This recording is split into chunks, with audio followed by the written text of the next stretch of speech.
അസ്സലാമു അലൈക്കും വറഹ്മത്തുള്ളാഹി തആല വബറകാതുഹു.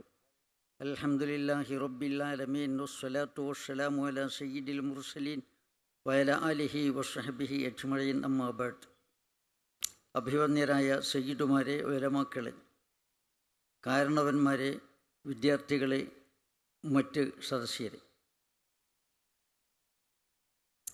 നമ്മുടെ കേരള സുന്നി സംഘടനകളുടെ ചരിത്രത്തിൽ അദ്വിതീയമായ ഒരു സംരംഭമാണ് 1-2 ദിവസങ്ങളായി ഇവിടെ നടന്നുകൊണ്ടിരിക്കുന്നത്. ഇത്രയും സുചിന്തിതമായി പ്ലാനഡ് പരിപാടി വ്യവസ്ഥാപിതമായി ഇവിടെ സംഘടിപ്പിക്കാൻ ഇതിൻ്റെ പിന്നിൽ മസ്തിഷ്കപരമായ പ്രവർത്തനവും ശാരീരികമായ പ്രവർത്തനവും സാമ്പത്തികമായിട്ടുള്ള പ്രവർത്തനവും എല്ലാം സമഞ്ജസമായി സമ്മേളിച്ചിട്ടുണ്ട് എന്ന കാര്യത്തിൽ സംശയമില്ല. എല്ലാവർക്കും നന്ദി രേഖപ്പെടുത്തുകയാണ്. അള്ളാഹു എല്ലാവർക്കും ആഖിറത്തിൽ ഉപകരിക്കുന്ന അമലായി സ്വീകരിക്കട്ടെ എന്ന് ദുആ ചെയ്യുന്നു. ഇസ്ലാമിൻ്റെ ആത്മീയ സൗന്ദര്യത്തെക്കുറിച്ചാണ് അല്പം സംസാരിക്കുന്നത്. വിശുദ്ധ ഖുർആനിൽ അല്ലാഹു തആല പറഞ്ഞു, തബാറക്കല്ലദീ ബിയദിഹിൽ മുൽക്കു വഹുവ അലാ കുല്ലി ഷൈഇൻ ഖദീർ അല്ലദീ ഖലഖൽ മൗത വൽ ഹയാത ലിയബ്ലുവക്കും അയ്യുക്കും അഹ്സനു അമല. തബാറക്കല്ലദീ ബിയദിഹിൽ മുൽക്ക്, സകലവിധ അധികാരവും ഏതൊരു സൃഷ്ടാവിൻ്റെ കരത്തിലാണോ അവൻ വലിയ അനുഗ്രഹിയായിട്ടുണ്ട്, പരിശുദ്ധനായിട്ടുണ്ട്. തബാറക്കല്ലദീ ബിയദിഹിൽ മുൽക്കു വഹുവ അലാ കുല്ലി ഷൈഇൻ ഖദീർ, അവന് എല്ലാറ്റിനും കഴിയുന്ന സകല ശക്തനാകുന്നു. ഖലഖൽ മൗത വൽ ഹയാത ലിയബ്ലുവക്കും അയ്യുക്കും അഹ്സനു അമല, ജീവിതത്തെയും മരണത്തെയും അവൻ സംവിധാനിച്ചിരിക്കുന്നു. ലിയബ്ലുവക്കും അയ്യുക്കും അഹ്സനു അമല, നിങ്ങളിൽ ആരാണ് ഏറ്റവും നന്നായി പ്രവർത്തിക്കുന്നതെന്ന് പരിശോധിക്കുവാൻ. അപ്പോൾ ഇവിടെ ഒരു ഭാഗത്ത് ലക്ഷോപലക്ഷം, ഓരോ നിമിഷത്തിലും ലക്ഷോപലക്ഷം ജനനങ്ങൾ നടക്കുമ്പോൾ ലക്ഷോപലക്ഷം മരണങ്ങളും നടക്കുകയാണ്. ജനന മരണങ്ങൾ സംവിധാനിച്ചത് എന്തിനു വേണ്ടി? അത് നിങ്ങളെ പരിശോധിക്കുവാൻ, നിങ്ങളിൽ ആരാണ് ഏറ്റവും നന്നായി അമൽ ചെയ്യുന്നത് എന്ന് പരിശോധിക്കുവാൻ. മനുഷ്യൻ്റെ നിയോഗ ലക്ഷ്യമാണ് ഈ ആയത്തിലൂടെ അല്ലാഹു തആല അറിയിച്ചിട്ടുള്ളത്. അപ്പോൾ അമൽ ചെയ്യുവാൻ വേണ്ടിയാണ് നാം നിയുക്തനായിട്ടുള്ളത്. മറ്റൊരായത്തിൽ മറ്റൊരു വിധത്തിൽ അല്ലാഹു തആല പറഞ്ഞു, മാ ഖലഖ്തുൽ ജിന്ന വൽ ഇൻസ ഇല്ലാ ലിയഅ്ബുദൂൻ, ജിന്നുവർഗത്തെയും ഇൻസുവർഗത്തെയും എനിക്ക് ആരാധന ചെയ്യുവാൻ വേണ്ടിയല്ലാതെ സൃഷ്ടിച്ചിട്ടില്ല എന്ന് പറഞ്ഞു. അപ്പോൾ അമൽ ചെയ്യുവാൻ അഥവാ ആരാധന ചെയ്യുവാൻ വേണ്ടിയാണ് അല്ലാഹു തആല ഈ ലോകത്ത് മനുഷ്യൻ സൃഷ്ടിച്ചിട്ടുള്ളത്. അമൽ ഇബാദത്ത് എന്ന് പറയുമ്പോൾ അതിന് ചൈതന്യവും ജീവനും ഉണ്ടാകുമ്പോഴാണ് അതിന് ആത്മീയ സ്വഭാവം ഉണ്ടാകുന്നത്. അമലുകൾക്ക്, നമ്മുടെ ആരാധനകൾക്ക് ചൈതന്യമുണ്ടാകണം, ജീവനുണ്ടാകണം. അപ്പോൾ മാത്രമാണ് അതിന് ആത്മീയ സ്വഭാവം ഉണ്ടാകുക. എന്താണ് അതിൻ്റെ ജീവൻ എന്ന് പറയുന്നത്? ഷെയ്ഖുമാരുടെ ഷെയ്ഖും വലിയുമാരുടെ വലിയും മാത്രമല്ല, ആത്മജ്ഞാനികളുടെ പറുദീസിയായി അറിയപ്പെടുന്നതുമായ അൽ ഹിക്കം എന്ന ഗ്രന്ഥത്തിൻ്റെ രചയിതാവുമായിട്ടുള്ള ഇബ്നു അത്താഇല്ലാഹി സിക്കന്ദരി ഖദ്ദസല്ലാഹു സിർറുൽ അസീസ് മഹാനവറുകൾ പറയുന്നു, അൽ അഅ്മാലു സുവറുൻ ഖായിമത്തുൻ വ അർവാഹുഹാ വജൂദു സിദ്ദിൽ ഇഖ്ലാസി ഫീഹാ, സകല കർമ്മധർമ്മങ്ങളും കുത്തനെ നിൽക്കുന്ന പ്രതിമകൾ മാത്രമാണ്. അതിൻ്റെ ആത്മാക്കൾ എന്താണ്? അർവാഹുഹാ വജൂദു സിദ്ദിൽ ഇഖ്ലാസി ഫീഹാ, അതിൽ ഇഖ്ലാസ് എന്ന രഹസ്യം ഉണ്ടാകുക എന്നതാണ്. ഇഖ്ലാസ് ഉണ്ടാകുമ്പോഴാണ്, ഇഖ്ലാസാണ് വാസ്തവത്തിൽ എല്ലാ കർമ്മധർമ്മങ്ങളുടെയും ജീവൻ എന്ന് പറയുന്നത്. കർമ്മധർമ്മങ്ങൾക്ക് ജീവൻ നൽകുന്നത്, ആത്മീയ സ്വഭാവം നൽകുന്നത് എന്താണെന്ന് ചോദിച്ചാൽ അതിൻ്റെ ആത്മാവ് ഏതാണ്? ഇഖ്ലാസ് ആകുന്നു. ഇഖ്ലാസ് എന്ത്? അഖ്ലിസ്വത അല്ല തുരീദ ബിത്വായത്തിൻ എല്ലാ തഖറബമിൻ ഇലാഹിക്കതിൽ കില, നാം എല്ലാവരും പഠിച്ചു വെച്ചിട്ടുള്ളതാണ്. സകല ആരാധനകൾ കൊണ്ടും സകല അമലുകൾ കൊണ്ടും കർമ്മങ്ങൾ കൊണ്ടും അള്ളാഹുമായുള്ള സാമീപ്യത്തെയും സംതൃപ്തിയും മാത്രം ലക്ഷ്യം വെക്കുക എന്നതാണ്. അപ്പോൾ എല്ലാ കർമ്മധർമ്മങ്ങളിലും ശരിയായ ഇഖ്ലാസ് വെച്ച് പുലർത്തുക, ഇതാണ് വാസ്തവത്തിൽ അതിൻ്റെ ജീവൻ നൽകുന്ന സംഗതി. അപ്പോഴാണ് ഇതിന് ആത്മീയ സ്വഭാവം ഉണ്ടാകുന്നത്. ഇവിടെ ഒരു കാര്യം മനസ്സിലാക്കണം. ആത്മസംസ്കരണം, മനസ്സംസ്കരണം ഇത് നൽകുന്ന ശാസ്ത്രശാഖക്കാണ് നമ്മൾ തസവൂഫ് എന്ന് പറയുന്നത്. എന്താണ് തസവൂഫ്, എന്താണ് സൂഫിസം എന്നതിന് ധാരാളം നിർവചനങ്ങളുണ്ട്. അതിൻ്റെ അകലങ്ങളും ഉപാധികളും അതിൻ്റെ സൽഫലങ്ങളും എല്ലാം പരിഗണിച്ചുകൊണ്ട് പലരും പലവിധത്തിൽ അതിന് നിർവചനം നൽകിയിട്ടുണ്ട്. ബഹുമാനപ്പെട്ട ഇബ്നു ഹജർ അൽ ഹൈതമിൽ മക്കി അങ്ങവരുടെ അൽ ഫത്താവ് അൽ ഹദീസിയ എന്ന ഗ്രന്ഥത്തിൽ പറയുന്നു, മഹാരഥന്മാർ അതിന് വ്യത്യസ്തങ്ങളായിട്ടുള്ള നിർവചനങ്ങൾ നൽകിയിട്ടുണ്ട്. 1000-ലേറെ നിർവചനങ്ങളുണ്ടെന്നാണ് പറഞ്ഞത്. ഇതെല്ലാം വാസ്തവത്തിൽ അതിൻ്റെ എല്ലാം ആകത്തുക ഒന്ന് തന്നെ. ആകത്തുക എന്താണ്? സകല കർമ്മധർമ്മങ്ങളും ആത്മാർത്ഥമായി നിർവഹിക്കുക എന്നുള്ളതാണ്. സകല അമലുകളും ഇഖ്ലാസിൻ്റെ മൂശയിലിട്ട് വാർത്തെടുത്തെടുക്കുക, ഇതാണ് അതുകൊണ്ട് ഉദ്ദേശിക്കുന്നത്. എന്നാൽ അമലുകൾക്ക് ആത്മീയത കൈവരുവാൻ വനവാസത്തിന് പോകേണ്ടതുണ്ടോ, ഏകാന്തവാസം നടത്തേണ്ടതുണ്ടോ എന്നതാണ്. വനവാസത്തിന് പോകുകയോ ഏകാന്തവാസം നടത്തുകയോ ചെയ്യേണ്ടതില്ല. ജീവിതത്തിൽ നിന്നുള്ള ഒളിച്ചോട്ടത്തിൻ്റെ ആവശ്യമില്ല. പക്ഷേ ഏകാന്തവാസം കൊണ്ട് മാത്രമേ ആത്മീയത ലഭ്യമാകൂ എന്ന് കണ്ടാൽ അങ്ങനെ ചെയ്യാവുന്നതാണ്. അങ്ങനെ ചില ആളുകൾ ചെയ്തിട്ടുണ്ട്. 100 ആളുകളെ കൊന്നിട്ടുള്ള ഒരു വ്യക്തി അയാളോട് ഒരു മതപണ്ഡിതന് ഉപദേശിച്ചത്, ഇനി എന്ത് വേണം, നാട് വിടണം, അയാളുടെ തോബയുടെ ഭാഗമായിട്ട് നാട് വിടണമെന്നാണ് പറഞ്ഞത്. അയാളുടെ സാഹചര്യത്തിൽ നിന്നുകൊണ്ട് അയാൾക്ക് തെറ്റ് ചെയ്യാതിരിക്കാൻ സാധിക്കുകയില്ല. അതുകൊണ്ടാണ് അദ്ദേഹത്തോട് നാട് വിടാൻ പറഞ്ഞിട്ടുള്ളത്. ബഹുമാനപ്പെട്ട ഇബ്രാഹിമിന് അദ്ദേഹം റയീസു സാഹിദ്ദീൻ ബൽഖിലെ മഹാരാജാവായിരുന്നു. രാജകീയ പ്രൗഢിയിൽ എല്ലാവിധ സുഖലോലുപതയോടെയും സൗകര്യത്തോടെയും അദ്ദേഹം ജീവിച്ചുകൊണ്ടിരിക്കുകയാണ്. അപ്പോഴാണ് അദ്ദേഹം നാട് വിട്ട്, വീട് വിട്ട്, കുടുംബം വിട്ട്, ഭരണം വിട്ട് അദ്ദേഹം ഏകാന്തവാസത്തിന് പോകുന്നത്. എന്തുകൊണ്ട്? ആ സാഹചര്യത്തിൽ നിന്നുകൊണ്ട് അദ്ദേഹത്തിന് വാസ്തവത്തിൽ അദ്ദേഹം ഉദ്ദേശിക്കുന്ന രീതിയിലുള്ള പൂർണ്ണമായിട്ടുള്ള ഐഹിക വിരക്തി സ്വീകരിക്കാൻ സാധിക്കുകയില്ല എന്നത് കണ്ടതുകൊണ്ടാണ്. ബഹുമാനപ്പെട്ട ഹുജ്ജത്തുൽ ഇസ്ലാം അബൂ ഹാമിദ് അൽ ഗസാലി റഹ്മത്തുള്ളാഹി അലൈഹി ബഗ്ദാദിൽ വലിയ പ്രൗഢിയിലായിരുന്നു. 1000-ങ്ങൾക്ക് ദർസ് നടത്തിക്കൊണ്ടിരിക്കുന്നു, 10,000-ങ്ങൾ ഫത്വ ചോദിക്കാൻ വേണ്ടി വന്നുകൊണ്ടിരിക്കുന്നു, 100-കണക്കിന് ഗ്രന്ഥങ്ങൾ രചിച്ചു കൊണ്ടിരിക്കുന്നു. ഇതിനിടയിലാണ് മഹാനവറുകൾ എല്ലാം വിട്ടുകൊണ്ട് ഏകാന്തവാസത്തിന് പോകുന്നത്. 11 കൊല്ലക്കാലത്തെ ദീർഘമായ ഏകാന്തവാസം കഴിഞ്ഞ് അദ്ദേഹം തിരിച്ചു വന്നപ്പോൾ ഉണ്ടായിരുന്ന അനുഭൂതി അദ്ദേഹം പറഞ്ഞതെന്താണ്? അദ്ദേഹത്തിൻ്റെ ആത്മകഥയായ അൽ മുങ്കിദ് ഫിൽ ലലാൽ എന്ന് പറയുന്ന അൽ മുങ്കിദ് മിനൽ ലലാൽ എന്ന് പറയുന്ന ഗ്രന്ഥം, അതിൽ അദ്ദേഹം സവിസ്തരം ഇക്കാര്യം പ്രതിപാദിച്ചിട്ടുണ്ട്. 11 കാലം അദ്ദേഹം മക്കയിൽ പോയി, മദീനയിൽ പോയി, ബൈത്തുൽ മുഖദ്ദിസിൽ പോയി, പലയിടങ്ങളിലും പോയി ഏകാന്തവാസം കഴിഞ്ഞ് അദ്ദേഹം മനം സ്ഫുടം ചെയ്ത് തിരിച്ചു വരികയാണ്. തിരിച്ചു വന്നപ്പോൾ അദ്ദേഹത്തിനുണ്ടായ അനുഭൂതിയെക്കുറിച്ച് അദ്ദേഹം പറഞ്ഞത്,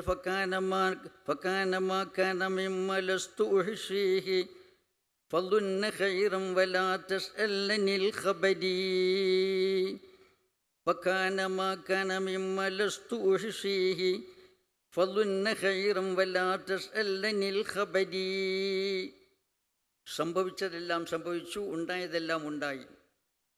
എനിക്ക് ലഭ്യമായിട്ടുള്ള അനുഭൂതിയെക്കുറിച്ച്, അനുഭവങ്ങളെക്കുറിച്ച് ചോദിക്കരുത്, അവാച്യമാണ്, പറയാൻ വാക്കുകളില്ല. അതുകൊണ്ട് ഫള്ളുന്ന ഖൈറൻ വലാ തസ്അൽനിൽ ഖബരി, നല്ലത് വിചാരിച്ചു കൊള്ളുക. എനിക്ക് ഒരുപാട് നേട്ടങ്ങൾ കൈവന്നിട്ടുണ്ടെന്ന് വിചാരിച്ചു കൊള്ളുക. വലാ തസ്അൽനിൽ ഖബരി, വാർത്ത എന്നോട് ചോദിക്കരുത് എന്നാണ് പറഞ്ഞിട്ടുള്ളത്.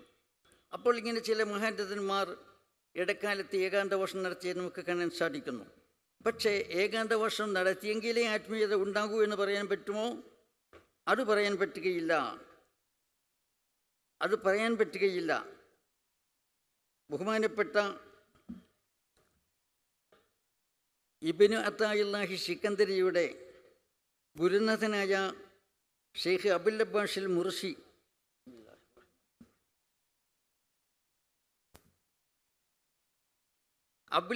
മുർസി മഹാനവറുകൾ പറഞ്ഞതായി അങ്ങോരുടെ ശിഷ്യൻ ഇബ്നു അത്താഇല്ലാഹി സിക്കന്ദരി തങ്ങൾ ലതായിഫുൽ മിനൻ എന്ന ഗ്രന്ഥത്തിൽ ഉദ്ധരിക്കുകയാണ്. നെഹ്നു ഇദാ സഹിബിന താജിറൻ വ നഖൂലു ലഹു ഉത്രുക് തിജാറത്തക വതഅൽ. നമ്മുടെ അടുത്ത് ആത്മീയ ശിക്ഷണശീലനത്തിന് വേണ്ടി ഒരാൾ വന്നു. അയാളൊരു കച്ചവടക്കാരനാണ്. അയാളോട് നാം സഹവസിക്കേണ്ടി വന്നാൽ നിൻ്റെ കച്ചവടം എല്ലാം ഉപേക്ഷിച്ച് നിർത്തൽ ചെയ്ത് ഇങ്ങോട്ട് വാ എന്ന് നമ്മൾ പറയുകയില്ല. ഔ സാഹിബ് സുന്നത്തിൻ മാ നക്കൂലിലഹു ഉത്തുർക്കു സുന്നത്തൊക്കെ പെട്ട ആൾ. ഒരു തൊഴിലാളി ഞങ്ങളെ സമീപിച്ചാൽ നിൻ്റെ തൊഴിലൊക്കെ ഉപേക്ഷിച്ച് വാ എന്ന് ഞങ്ങൾ പറയുകയില്ല. ഔ താലിബ ഇൽമിൻ്റെ നക്കൂലിലഹു ഉത്തുർക്ക് തലബൊക്കെ പെട്ട ആൾ. ഒരു വിദ്യാർത്ഥി ഞങ്ങളുടെ അടുത്ത് വന്നാൽ നിൻ്റെ വിദ്യാഭ്യാസം ഉപേക്ഷിച്ച് ഞങ്ങളുടെ അടുത്ത് വാ, എന്നിട്ട് സൂഫിയാകാം, എന്നിട്ട് ആരിഫാകാം എന്ന് ഞങ്ങൾ പറയുകയില്ല. നേരെ മറിച്ച് എന്ത് ചെയ്യുന്നു? കച്ചവടക്കാരനെ കച്ചവടക്കാരനായി നിർത്തിക്കൊണ്ട്, തൊഴിലാളിയെ തൊഴിലാളിയായി നിർത്തിക്കൊണ്ട്, വിദ്യാർത്ഥിയെ വിദ്യാർത്ഥിയായി നിർത്തിക്കൊണ്ട്, വലാകിൻ നുഖിറു കുല്ല വാഹിദിൻ ഫീമാ അഖാമഹുല്ലാ, അള്ളാഹു അവനെ എവിടെയാണോ നിർത്തിയത് ആ തൊഴിലിലും ആ വ്യാപാരത്തിലും നിർത്തിക്കൊണ്ട് തന്നെ അവർക്ക് വേണ്ട ശിക്ഷണശീലങ്ങൾ നമ്മൾ നൽകുന്നു. ഒമാ കുസ്മ ലഹുവല ഐദീന ഹുവ ഭാഷുലില്ലി. നമ്മുടെ കൈക്ക് അയാൾക്ക് ലഭിക്കേണ്ട ആത്മീയ ശിക്ഷണം അള്ളാഹു എന്താണോ തീരുമാനിച്ചത് അയാൾക്ക് ലഭിക്കുന്നു എന്നതാണ്. ഇതിന് തെളിവായിക്കൊണ്ട് ബഹുമാനപ്പെട്ട മുർസി തങ്ങൾ പറഞ്ഞു, വസ്വഹാബത്തു സഹിബു റസൂലുള്ളാഹി സ്വല്ലല്ലാഹു അലൈഹി വസല്ലം, മഹാന്മാരായ സഹാബത്തെ കിറാം ആദരവായ റസൂലുള്ളാഹി സ്വല്ലല്ലാഹു അലൈഹി വസല്ലമയുമായി സഹവസിച്ചു. ഫമാക്കാലി താജിരിൻ ഉതുർക്ക് തിജാറത്ത്, ഒരു കച്ചവടക്കാരനോട് നിൻ്റെ കച്ചവടം വർജിക്കണമെന്ന് നബി സ്വല്ലല്ലാഹു അലൈഹി വസല്ലം തങ്ങൾ പറഞ്ഞിട്ടില്ല. വലാരീതി സുന്നത്തിൻ ഉതുർക്ക് സുന്നത്തൊക്കെ ഒരു തൊഴിലാളിയോട് നിൻ്റെ തൊഴിൽ ഉപേക്ഷിക്കണമെന്ന് ആദരവായ റസൂലുള്ളാഹി സ്വല്ലല്ലാഹു അലൈഹി വസല്ലം തങ്ങൾ പറഞ്ഞിട്ടില്ല. ബൽ അക്കറഹും വല അസ്ബാബിഹിം, അവരുടെ ജീവിതമാർഗ്ഗങ്ങളിൽ അവിടെ ഉറപ്പിച്ചു നിർത്തുകയും അതിന് അംഗീകാരം നൽകുകയും വാമറഹും ബിത്തഖ്വല്ലാഹി ഫിഹ, അതിൽ നിന്നുകൊണ്ട് അള്ളാഹുവിന് തഖ്വാൻ ചെയ്യാൻ വേണ്ടി കൽപ്പിക്കുകയുമാണ് ചെയ്തിട്ടുള്ളത്. കച്ചവടക്കാരനായിക്കൊണ്ട് തന്നെ ആത്മീയത ഉൾക്കൊള്ളാം. തൊഴിലാളിക്ക് തൊഴിലാളിയായിക്കൊണ്ട്, വിദ്യാർത്ഥിക്ക് വിദ്യാർത്ഥിയായിക്കൊണ്ട്, അധ്യാപകന് അധ്യാപകനായിക്കൊണ്ട്, വ്യവസായിക്ക് വ്യവസായിയായിക്കൊണ്ട്, കർഷകന് കർഷകനായിക്കൊണ്ട് ആത്മീയത ഉൾക്കൊള്ളുന്നതിൻ്റെ യാതൊരു വിരോധവുമില്ല. ഇതുകൊണ്ടാണല്ലോ മഹാനായ റസൂലുള്ളാഹി സ്വല്ലല്ലാഹു അലൈഹി വസല്ലം തങ്ങൾ പറഞ്ഞു, മാമിൻ മുസ്ലിമിൻ യഗ്രിസു ഉർസൻ ഔ യസ്റഉ സർഅൻ ഫയഅകുലു മിൻഹു തൈറൻ ഔ ഇൻസാനൻ ഔ ബഹീമ ഇല്ലാ കാന ലഹു ബിഹി സദഖ. സഹീഹുൽ ബുഖാരി ഉദ്ധരിക്കുന്ന ഹദീസ്. ഏതൊരു മുസ്ലിമും ഒരു ചെടി നടുകയോ അല്ലെങ്കിൽ കൃഷി ചെയ്യുകയോ ചെയ്തു അതിൽ നിന്ന് പക്ഷി തിന്നുകയോ മനുഷ്യൻ തിന്നുകയോ മൃഗം തിന്നുകയോ ചെയ്താൽ അയാൾക്കതിന് പ്രതിഫലമുണ്ട്, അത് സദഖയായി ഭവിക്കുന്നു എന്ന് മഹാനായ റസൂലുള്ളാഹി തങ്ങൾ പറഞ്ഞതായി സഹീഹുൽ ബുഖാരി ഉദ്ധരിക്കുന്നു. ഇമാം മുസ്ലിമിൻ്റെ മറ്റൊരു റിവായത്തിൽ ഇങ്ങനെ കാണാം, ഉമാ ശുരിക്ക മിൻഹു ലഹു സദഖ, മോഷ്ടാവ് മോഷ്ടിച്ചാലും സദഖയാണ്. അപ്പം കർഷകൻ കൃഷി ചെയ്തു, ആര് തിന്നാലും ശരി, മനുഷ്യൻ തിന്നട്ടെ, പക്ഷി തിന്നട്ടെ, മൃഗം തിന്നട്ടെ, ആര് തിന്നട്ടെ, മോഷ്ടാവ് മോഷ്ടിച്ചാൽ പോലും കൂലിയുണ്ട് എന്നാണ് പറഞ്ഞിട്ടുള്ളത്. കർഷകൻ മരിച്ചുപോയാലോ, ചെടി നട്ടവൻ മരിച്ചുപോയാൽ, അവൻ്റെ ഉടമാവകാശം മറ്റൊരാളിലേക്ക് നീങ്ങിയാൽ എന്നാലും പ്രതിഫലമുണ്ട് എന്ന് ഈ ഹദീസിൻ്റെ വ്യാഖ്യാനത്തിൽ ഉംദത്തുൽ ഖാരിയിൽ വിവരിച്ചതായി നമുക്ക് കാണാൻ സാധിക്കുന്നതാണ്. എന്നാൽ ഇവിടെ ഇൻസാൻ എന്നാണ് റസൂൽ നിങ്ങൾ പറഞ്ഞത്. ഒരു മൃഗമോ ഒരു മനുഷ്യനോ ഒരു പക്ഷിയോ ഉണ്ട്. ആ മനുഷ്യൻ എന്നതിൽ അത് നട്ടുപിടിപ്പിച്ചവനും പെടുന്നു എന്നാണ്. കൃഷി ചെയ്ത കർഷകൻ തിന്നാലും അവന് കൂലിയുണ്ട്. ഞാൻ നട്ടുപിടിപ്പിച്ച ചെടിയിൽ നിന്നോ ഞാൻ ചെയ്ത കൃഷിയിൽ നിന്നോ അതിൻ്റെ ഉൽപ്പന്നത്തിൽ നിന്ന് ഞാൻ ഭക്ഷിച്ചാലും കൂലിയുണ്ട്. സുബ്ഹാനല്ലാഹ്, എത്ര വലിയ അനുഗ്രഹമാണ് അള്ളാഹു ചെയ്തിട്ടുള്ളത്. അങ്ങനെയാണെങ്കിൽ കർഷകൻ്റെ കാര്യം പറഞ്ഞപ്പോൾ കെട്ടിട നിർമ്മാതാക്കളുടെ കാര്യമോ? ഒരാളൊരു കെട്ടിടം നിർമ്മിക്കുകയാണ്. എന്നാൽ റസൂലുള്ളാഹി സ്വല്ലല്ലാഹു അലൈഹി വസല്ലം പറയുന്നു, മംബന ബൈത്തൻ ഫീ ഗൈരി ളുൽമിൻ വല ഇത്തിദാഇൻ കാന ലഹു അജ്റൻ ജാരിയൻ മൻ ദഫഅ മിൻ ഖൽഖില്ലാഹി തബാറക വ തആല അഹദ്. മംബന ബൈത്തൻ, ഒരാളൊരു കെട്ടിടമുണ്ടാക്കി, ഫീ ഗൈരി ളുൽമി വല ഇത്തിദാഇൻ, അനീതിയില്ലാതെ അതിക്രമമില്ലാതെ തൊഴിലാളിക്ക് വേതനം കൊടുത്തുകൊണ്ട് ശരിക്കും നീതിനിഷ്ഠമായ രീതിയിൽ ഒരാളൊരു കെട്ടിടമുണ്ടാക്കി, കാനലഹു അജ്റൻ ജാരിയ, അത് അവന് എന്നെന്നും പ്രതിഫലം കിട്ടിക്കൊണ്ടിരിക്കുന്ന ഒരു അമലായിത്തീരുന്നതാണ് എന്ന് റസൂലുള്ളാഹി നിങ്ങൾ പറയുകയാണ്. മൻ ദഫഅ മിൻ ഖൽഖില്ലാഹി തബാറക വ തആല മിൻഹു ബിഹി അഹദ്. അതുകൊണ്ട് ഏതെങ്കിലും ഒരു ആൾക്ക് അള്ളാഹുവിൻ്റെ പടപ്പുകളിൽ നിന്ന് മനുഷ്യനോ മൃഗത്തിനോ പക്ഷിക്കോ ആർക്കാകട്ടെ ആ കെട്ടിടത്തിൽ എലി താമസിച്ചാൽ പോലും കൂലി അവനുണ്ട്, പക്ഷി കൂടുകൂട്ടിയാലും അവന് കൂലിയുണ്ട്. അപ്പോൾ കെട്ടിട നിർമ്മാണം നടത്തിയാലുണ്ടാകുന്ന പറ്റി ഇബ്നു ഖുസൈമ റിവായത്ത് ചെയ്ത സഹീഹായ ഹദീസാണിത്. എന്നാൽ ഇങ്ങനെ കെട്ടിടമുണ്ടാക്കുന്നവരോ അതുപോലെ തന്നെ കൃഷി ചെയ്യുന്നവരെയൊക്കെ കൂലിവേലക്കാരാണെങ്കിലോ, കൂലിവേല, ഇപ്പോൾ നിങ്ങൾ കർഷകരുടെ കാര്യം പറഞ്ഞു, കൃഷി ഉടമയുടെ കാര്യം. എന്നാൽ കർഷക തൊഴിലാളിക്കോ അതുപോലെ കെട്ടിട നിർമ്മാതാവിനോ കൂലിയുണ്ടോ? തൊഴിലാളിക്കും കൂലിയുണ്ട്. മഹാനായ റസൂലുള്ളാഹി സ്വല്ലല്ലാഹു അലൈഹി വസല്ലം ഉമ്മു മഅബദ് ബിബിയുടെ തോട്ടത്തിലേക്ക് കടന്നു വന്നു. ഈന്തപ്പനകൾ നിറഞ്ഞു നിൽക്കുകയാണ്. അപ്പോൾ അവിടുന്ന് ചോദിച്ചു. എന്താ ചോദിച്ചത്? അ മുസ്ലിമുൻ അം കാഫിർ? യാ ഉമ്മു മഅബദ് മൻ ഖറസ ഹാദൻ നഖൽ അ മുസ്ലിമുൻ അം കാഫിർ? ഓ ഉമ്മു മഅബദ് ബിബി, ഈ ഈന്തപ്പനകൾ നട്ടുപിടിപ്പിച്ചത് ഒരു മുസ്ലിമാണോ അല്ലെങ്കിൽ അമുസ്ലിമാണോ എന്ന് ചോദിച്ചു. അപ്പോൾ അവിടെ ഉമ്മു മഅബദ് ബിബി പറഞ്ഞു, ബൽ മുസ്ലിം, ഇത് നട്ടുപിടിപ്പിച്ചത് ഒരു മുസ്ലിമാണ്. അപ്പോൾ അവിടുന്ന് പറയുന്നു, ഫലാ യഗ്രിസു മുസ്ലിമൻ ഖുർസൻ ഫയകുലു മിൻഹു ഇൻസാനൻ വലാ ദാബത്തുൻ വലാ തൈറുൻ ഇല്ലാ കാന ലഹു സദഖ ഇലാ യൗമിൽ ഖിയാമ.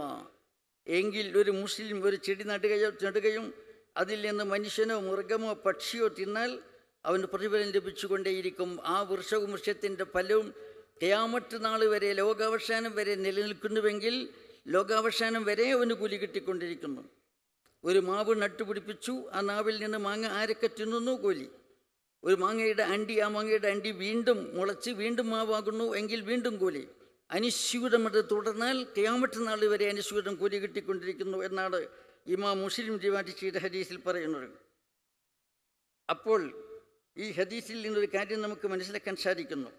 നാം തുടങ്ങി വെച്ചിട്ടുള്ള നല്ല പ്രവർത്തനങ്ങളുടെയൊക്കെ ഫലം അത് എന്നെന്നും അതിൻ്റെ പ്രതിഫലം നമുക്ക് കിട്ടിക്കൊണ്ടിരിക്കുകയാണ്. ഒരാൾ തൻ്റെ സ്വന്തം കുടുംബത്തെ പുലർത്താനും സന്താനത്തെ പുലർത്തുവാനും വേണ്ടിയാണ് കൃഷി ചെയ്യുകയോ വൃക്ഷങ്ങൾ നട്ടുപിടിച്ചുകയോ ചെയ്യുന്നത്, എന്നാലും കൂലിയുണ്ട് എന്ന് നമുക്ക് ഇർഷാദുസാരിയിൽ കാണാൻ സാധിക്കുന്നു. ബഹുമാനപ്പെട്ട അഷ്കലാനി വിവരിച്ചതായി കാണാൻ സാധിക്കുന്നു. ഈ ഹദീസിൻ്റെ വെളിച്ചത്തിലാണ് അങ്ങോട്ട് പറഞ്ഞിട്ടുള്ളത്. ഇന്ന നഹ്നു നുഹ്യിൽ മൗതാ വനക്തുബു മാ ഖദ്ദമൂ ആസാറഹും.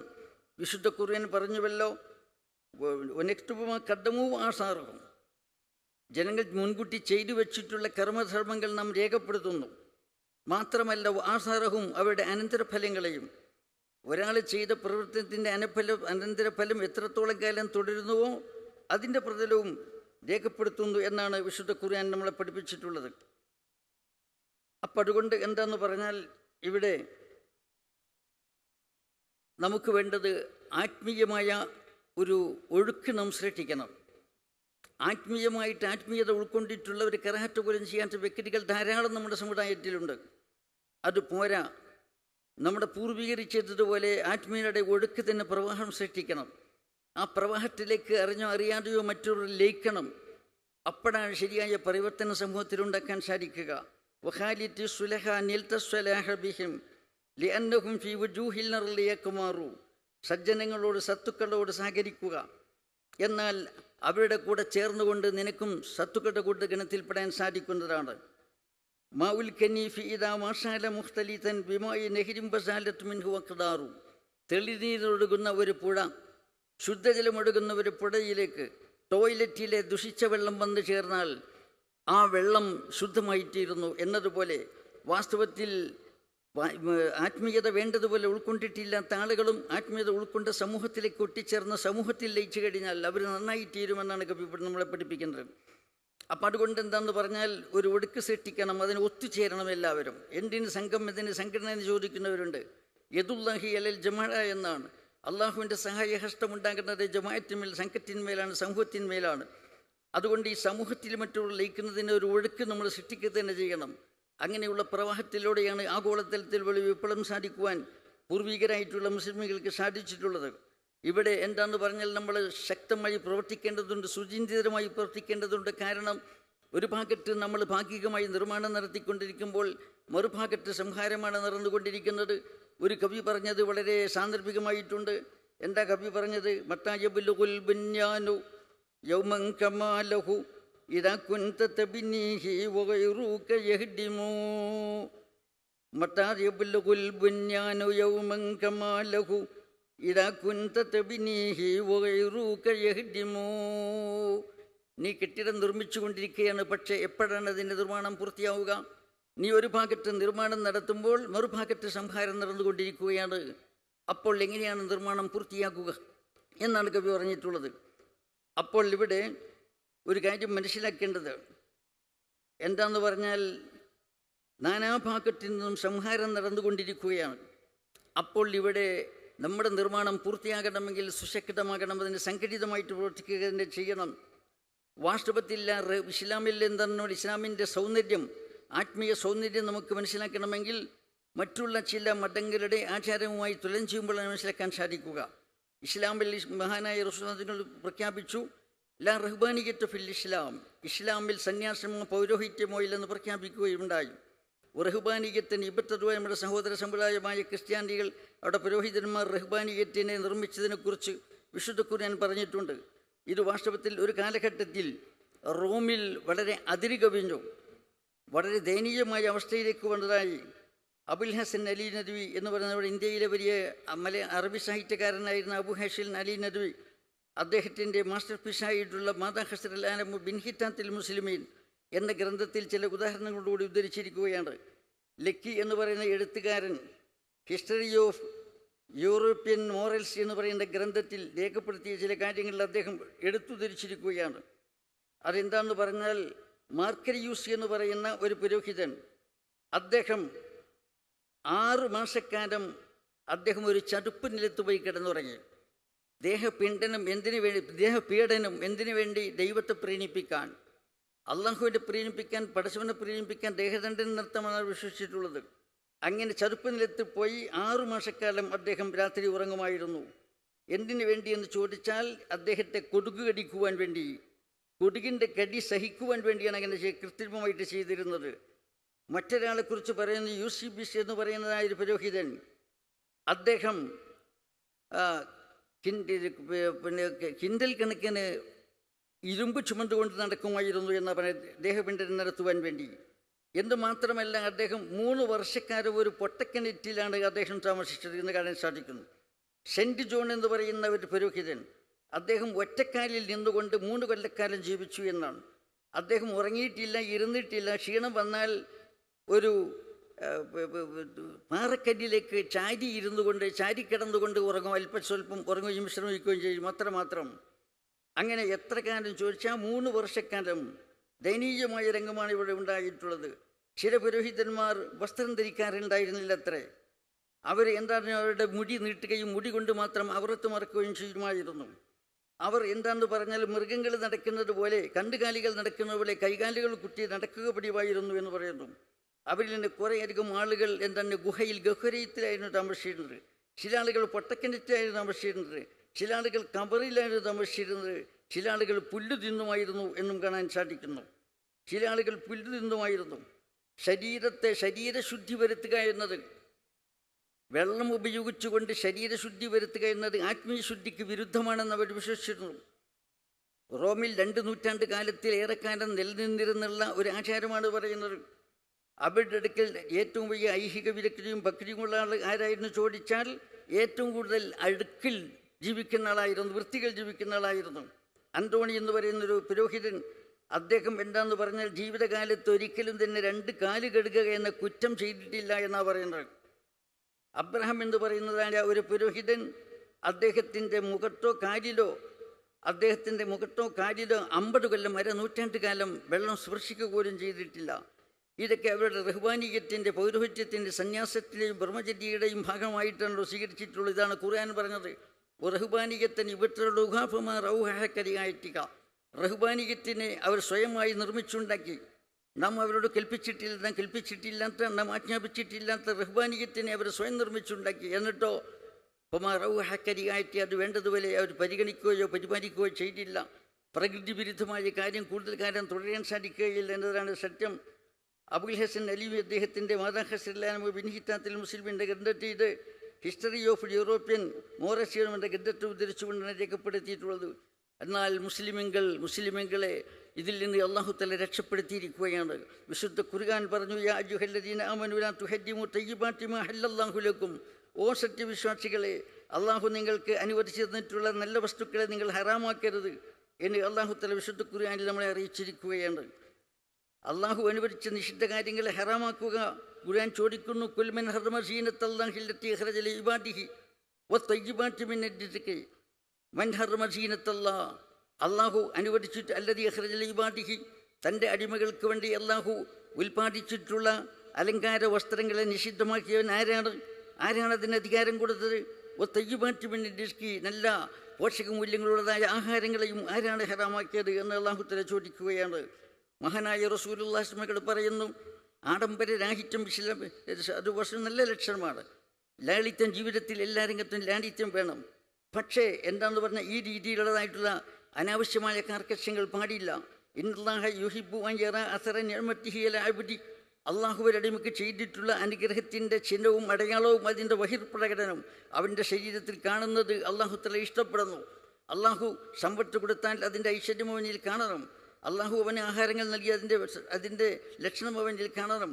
അപ്പം അതുകൊണ്ട് എന്താണ് അള്ളാഹുവിൻ്റെ നിഅമത്തിൻ്റെ അസർ അവനിൽ വെളിപ്പെട്ട് കാണുവാൻ അല്ലാഹു തആല ഇഷ്ടപ്പെടുന്നു എന്ന് ഇമാം തുർമുദി ഹക്കീം റിവായത്ത് ചെയ്ത ഹദീസിൽ ആദരവായ റസൂലുള്ളാഹി സ്വല്ലല്ലാഹു അലൈഹി വസല്ലം പറഞ്ഞതായി കാണാൻ സാധിക്കും. ഒരു യാത്ര കഴിഞ്ഞ് തിരിച്ചു വരികയാണ് മുസ്ലിമുകൾ മദീനയിലേക്ക്. എത്താറായപ്പോൾ നബി സ്വല്ലല്ലാഹു അലൈഹി വസല്ലം പറയുന്നു, എന്താ പറയുന്നത്, ഫാസ്ലിഹു റിഹാലക്കും, ഡിസോർഡറായി കിടക്കുന്ന നിങ്ങളുടെ വാഹനങ്ങളൊക്കെ നിങ്ങൾ ശരിപ്പെടുത്തണം. വാസ്ലിഹു ലിബാഷക്കും, നിങ്ങളുടെ വസ്ത്രങ്ങളൊക്കെ നിങ്ങൾ നന്നാക്കണം, ഭംഗിയാക്കണം. ഹത്താത്തക്കൂനു ഷാമത്ത പിന്നാർ, ജനമധ്യത്തിൽ നിങ്ങളൊരു ചിഹ്നമാകുവോളം നിങ്ങൾ പ്രത്യേകം ശ്രദ്ധേയരാകണം. നാട്ടിലേക്ക് ചെന്ന് കയറുമ്പോൾ ആളുകൾക്ക് സന്തോഷം തോന്നണം. ഫൈനല്ലാഹ ലാ യുഹിബ്ബുൽ ഫുഹ്ശ വല തഫഹുഷ്, അല്ലാഹു തആല വഷളത്വത്തെ ഇഷ്ടപ്പെടുന്നില്ല, വഷളത്വം സ്വീകരിക്കുന്നതും അല്ലാഹു ഇഷ്ടപ്പെടുകയില്ല. ഇമാം അബൂ ദാവൂദ് റിവായത്ത് ചെയ്ത ഹദീസിൽ കാണാം, ചീറിപ്പാറിയ വാർന്നു വെക്കാത്ത എണ്ണയിടാത്ത മുടിയുമായി ഒരു സഹാബി സദസ്സിലേക്ക് വന്നപ്പോൾ മഹാനായ റസൂലുള്ളാഹി സ്വല്ലല്ലാഹു അലൈഹി വസല്ലം മുഖം ചുളിച്ചുകൊണ്ട് ചോദിച്ചു,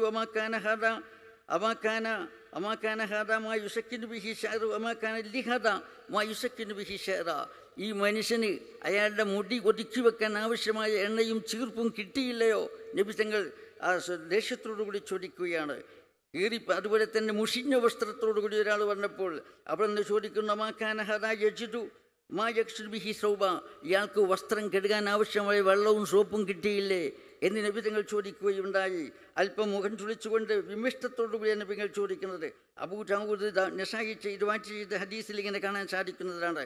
അപ്പോൾ ഇവിടെ അല്ലാഹു തആല സൗന്ദര്യമുള്ളവനാണ്, സൗന്ദര്യത്തവനെ ഇഷ്ടപ്പെടുന്നു.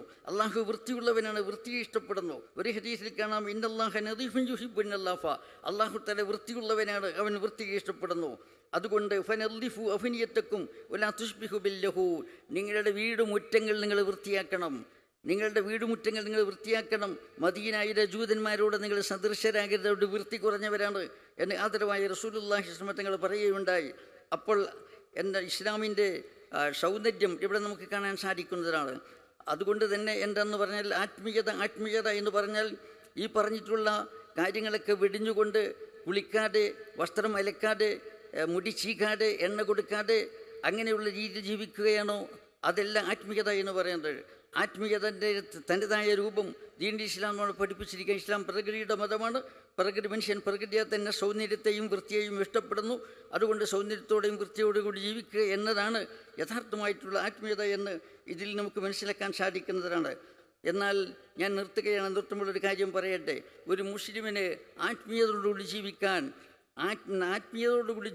അവൻ്റെ ജീവിതത്തിൽ ഉടനീളം വിശ്വാസത്തിലും ആചാരത്തിലും പെരുമാറ്റത്തിലും അള്ളാഹുവിനോടും സൃഷ്ടികളുടെ പെരുമാറ്റത്തിലും ആത്മീയത ഉണ്ടാകുവാൻ 4 ഹദീസുകൾ മതി. ബഹുമാനപ്പെട്ട അബൂ ദാവൂദ് സിജിസ്താനി റഹ്മത്തുള്ളാഹി അലൈഹി തങ്ങളോട് പറയുകയാണ്, ഞാൻ എൻ്റെ സുനൻ എന്ന് പറയുന്ന ഗ്രന്ഥത്തിൽ 4800 ഹദീസുകൾ രേഖപ്പെടുത്തി വെച്ചിട്ടുണ്ട്. 5 ലക്ഷം ഹദീസുകൾ എനിക്ക് ബൈഹാത്തുണ്ട്. 5 ലക്ഷം ഹദീസുകൾ ഞാൻ പഠിച്ചിട്ടുണ്ട്. അതിൽ നിന്ന് 4800 ഹദീസുകൾ ഞാൻ രേഖപ്പെടുത്തി വച്ചിരിക്കുകയാണ്.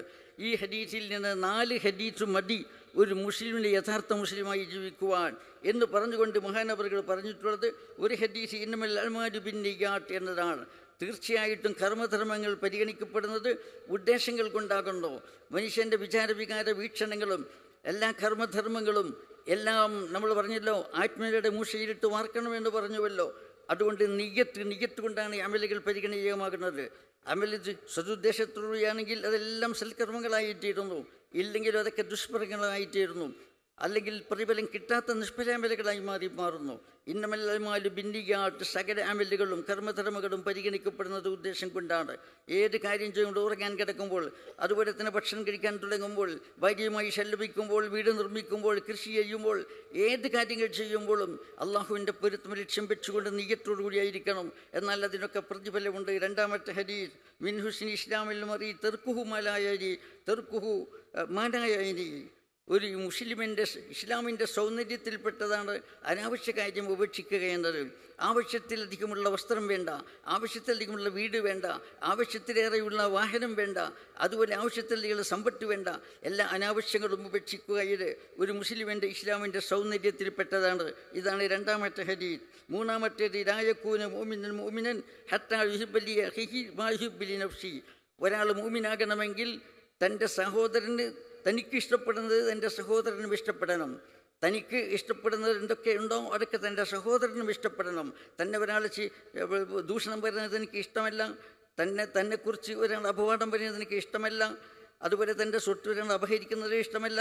ഇങ്ങനെ അങ്ങോട്ട് കൂട്ടിയാൽ തനിക്ക് അനിഷ്ടകരമായ ഏതൊക്കെ കാര്യങ്ങളുണ്ടോ അതൊക്കെ മറ്റു മുസ്ലിമുകൾക്കും അനിഷ്ടകരമായിരിക്കണം. അപ്പോൾ മാത്രമാണ് ഒരാൾ മുഅ്മിനാകുന്നത്. ലാ യകൂനു മുഅ്മിനൻ മുഅ്മിനൻ ഹത്താ യുഹിബ്ബ ലിഅഖിഹി മാ യുഹിബ്ബു ലിനഫ്സിഹി. ഒരു മുഅ്മിനാകണമെങ്കിൽ തനിക്ക് ഇഷ്ടപ്പെടുന്നത് തൻ്റെ സഹോദരനും ഇഷ്ടപ്പെടണം. നാലാമത്തെ ഹദീസ് അതുകൂടി പറഞ്ഞു നിർത്തുകയാണ്. അൽ ഹലാലു ബയ്യിനുൻ വൽ ഹറാമു ബയ്യിൻ വബൈനഹുമാ മുസ്തബിഹാത്തുൻ. ഹലാൽ പ്രകടമാണ്. ഹലാലായ കാര്യങ്ങൾ എന്തൊക്കെയാണ്? ഭക്ഷണം കഴിക്കാം, പാനീയം കുടിക്കാം, വസ്ത്രം ധരിക്കാം, അതുപോലെ ഹലാലായ കാര്യങ്ങൾ എല്ലാവർക്കും സുവിദിതമാണ്. ഒരുപാട് കാര്യങ്ങൾ വ്യക്തമായ ഹലാലുകളുണ്ട്. വൽ ഹറാമു ബയ്യിൻ, അതുപോലെ തന്നെ പലിശ വാങ്ങാൻ പാടില്ല, മദ്യപിക്കാൻ പാടില്ല, ഷീട്ട് കളിക്കാൻ പാടില്ല, ആളുകളെ ഉപദ്രവിക്കാൻ പാടില്ല. ഇങ്ങനെ ഒരുപാട് കാര്യങ്ങൾ അവിതർക്കിതമായിട്ട് ഹറാമായ കാര്യങ്ങളുണ്ട്. ഈ ഹലാലുകൾ ഹലാലാണെന്നും ഹറാമുകൾ ഹറാമാണെന്നും എല്ലാവർക്കും അറിയാം. എന്നാൽ ഉബൈനഹും മുസ്തബിഹാത്തുൻ, അവയ്ക്കിടയിൽ അവ്യക്തങ്ങളായ നിഗൂഢങ്ങളായ ചില കാര്യങ്ങളുണ്ട്. ലാ യഅലമുന്ന കസീറും മിനന്നാസ്, ജനങ്ങളിൽ നിന്ന് അധികാരികൾക്കും അറിയുകയില്ല. അത് ശരിക്കും ഖുർആനും തിരുസുന്നത്തും പഠിച്ചിട്ടുള്ള ഗവേഷണപ്പെടുക്കളായ മഹാരഥന്മാരായ പണ്ഡിതന്മാർക്ക് മാത്രമേ അറിയുകയുള്ളൂ.